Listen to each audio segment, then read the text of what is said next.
Hi everyone, it's Andrew Rigg here. I'm from Australia, and I've got my awesome friend Alan Jones from the UK here. We're gonna be talking about this amazing call we've got coming up, which is called the Uncovering the Hidden Man.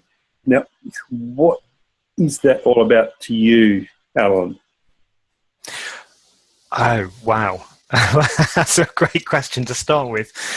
So, I guess for me, what I would really love to explore with other men is what their experiences of being a man. Because I grew up in a mostly female family, seven aunts, just two uncles that kind of I would see kind of not very often, and most of my cousins are female. So kind of the whole role model of a man for me just really wasn't there. And when I did see what would be portrayed on TV as the archetypical man, it was just the antithesis of everything that I wanted to be. And it wasn't that I was kind of jumping around in women's clothing or anything. It wasn't that I wanted to be feminine. It was just like, if that's what being a man is, I don't want to be that. I don't want. So I'd like to explore, what is beyond, this kind of perceived obsession with sport and competition and being masculine and my dick's bigger than your dick and this kind of constant dominance of people, that for me is so often what is portrayed as the man. And I just get from talking to people like yourself and Liam Phillips, and other people that in my circle, that's not really their experience of being a man either. And it's not about sexual preference. So it's kind of exploring this whole thing around being a man and having intimacy with men and vulnerability and kindness with men that's beyond sexual preference and sexual identity. That's just so fucking awesome. Yeah, I've been looking at this for quite some time, and I'm sure you have as well. About what's the role of men in this reality, in this society, and so. And I really haven't got a good grasp of what it is. I know in this, we've got an intro call coming up, followed by four, calls thereafter, and the first thing that we're looking at is, what if you went wrong for being a man?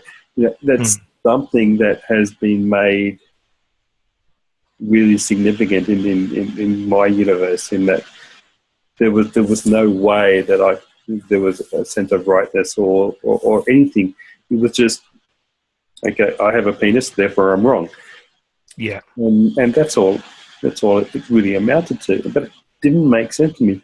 I didn't get why the form, like the body or the body parts made any significance at all. So, my target with this is to invite men to being much greater than they've ever been, to step beyond those bonds of gender and polarity and competition and being an asshole and so on, into something that is much more brilliant, more phenomenal, more amazing.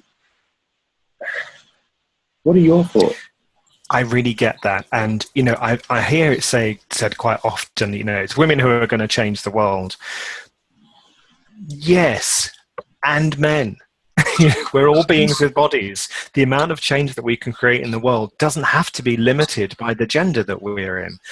And, just creating a world beyond where men are blamed for, well, it's men who've kind of created the crisis we're in. It's men who've created global warming. It's men. It's like, that's just an excuse that often people use, where it's an easy way out, rather than getting into the blame and shame and regret and guilt about who did what and where and when and why. Let's look at this and go, okay, so what requires to be changed here? Rather than, there's the whole thing around being wrong for being a man. And, all men are bastards was something that I grew up with in my whole family, because all my aunts are divorced and it was always the men's fault. Always. Every single one of my aunts has been divorced or they've had problems with their relationship, and it's always the man's fault. It's never any of them.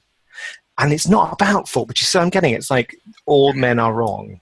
And so the men in my family have always had a bit of a hard time and are constantly trying to prove to themselves that they are worthy.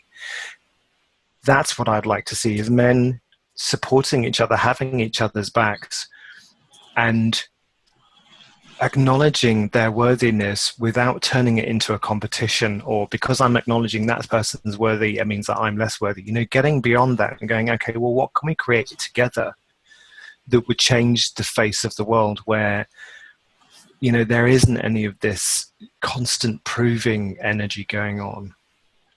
That's what I'd really like to invite people to. Yeah, that's my target as well, to get beyond those stereotypical things of what men are supposed to be, of what men aren't and men are, and so on.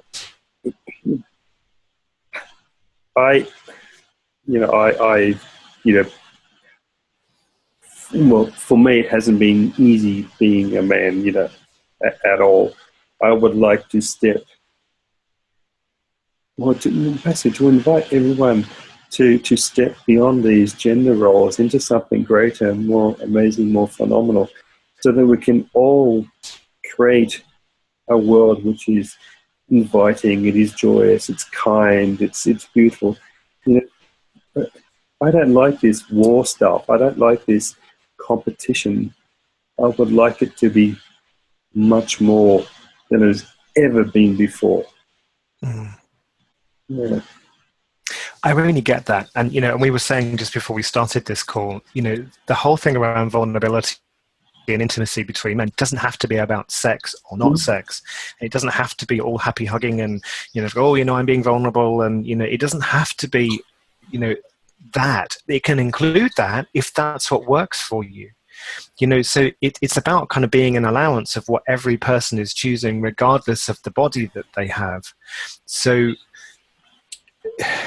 I think there is an innate kindness between men that can be there when they don't have all their barriers up, and there's none of this kind of masculine proving energy that they are the dominant male, or that they won't be pushed around by anyone. And how much of ourselves do we have to cut off? And I don't mean, kind of our feminine side, because I don't get that whole masculine and feminine side. I just get that you are a being, you have a body, and you're everything. So how much of everything do we have to cut off in order to identify as a man? What's beyond that? Can I answer that? Fuckloads. Yeah. Yeah. So what if we could step beyond all of that into really something that's an invitation to everyone to make these phenomenal, amazing changes in their lives that actually works for them, and step out of this stereotypical crap. It doesn't work for me, that stereotypical crap at all. It's bullshit. It's a lie. It's up until recently, it's made my life not all that fun and easy. Yeah,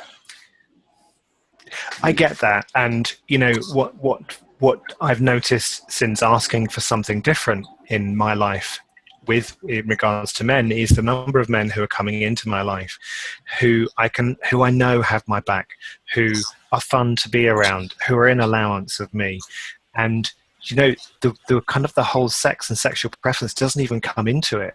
The fact that the men who are coming into my life who I can actually have more fun with happen to have a preference for women more than those who have a preference for men, which is really ironic, given that I used to kind of run a mile from kind of straight men. Because for me, it's like, well, I don't have anything in common with them. What's the point in me kind of being with them? What I'm finding is it's not about sexual preference. It's just about men who are willing to be themselves and be an allowance of themselves. Because that's something else that I think that is really key for me, is being around men who are kind to themselves. Yeah.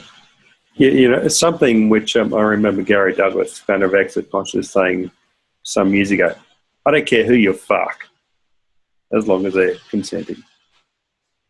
And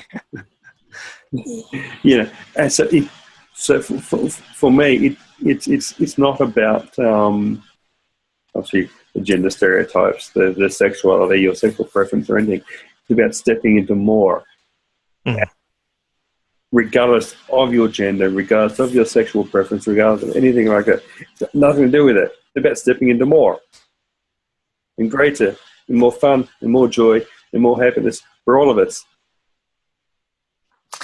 I think what's really, I really get that. Andrew. And what I also get is, for me, it's also not about rejecting people judging me as being a man. It's about being willing to receive those judgments and being perceived as masculine or, kind of strong. Because, whatever it is, it's like, how many things have we associated with being a man that kind of are positive, and how many things are we associated with being a man that are negative? And the minute you try to defend against one of them, you kind of defend against everything. And then we cut those bits off of ourselves in terms of the physical strength, or the way we look, or the fact that we have kind of facial hair or not. There's all of that stuff that we kind of reject. Yeah, right? Because like, I couldn't possibly I couldn't possibly be judged as being a bloke, because that's just so bad and wrong. And there's more to it than that, and I'd love to explore that more in these calls. Is what bits of being a man do we reject? Yeah, that's right. As part of the whole of kind of making being a man wrong. Yeah. Okay. I'm sorry. I've actually lost it. That's okay. I can keep talking while you're playing with that. So this is going to be an intro call, and then 4 calls with me and Andrew, where we invite you to drop your barriers, to be vulnerable, to talk about what's going on for you, and not from a space of kind of weakness. It's actually, for me, a strongness to be able to go, okay, so this is what's going on for me. This is what I struggle with. This is the contribution that I can be, and what else can we create beyond that? That's what I'd love to invite people to. Yes. Let's have some fun. Let's have some fun with it. Let's not make it all serious and kind of, oh my God, let's just have some fun with it. What if it's fun to be a man? Yeah. Yeah, all of what we've talked about so far, this is what we're inviting you, but we're inviting you all to more. We do have an introductory call on the 21st of September, which is 10 p.m. Australian Eastern Standard Time. It's 1 p.m. London. UK, yeah. Yeah, mm-hmm. Yeah. So, we've tried to, fit it all in so it works for the majority of people. So if you're interested in any of what we've talked about so far, come join us. There will be a link somewhere that you can come and join us. So it's on the 21st of September, so it's in about 7 weeks' time. Yeah. Okay. You got loads of time. We'd love to have you come and play. Yeah, okay. Well, thank you. All right, everybody. See you soon. Thank you. Bye. Bye.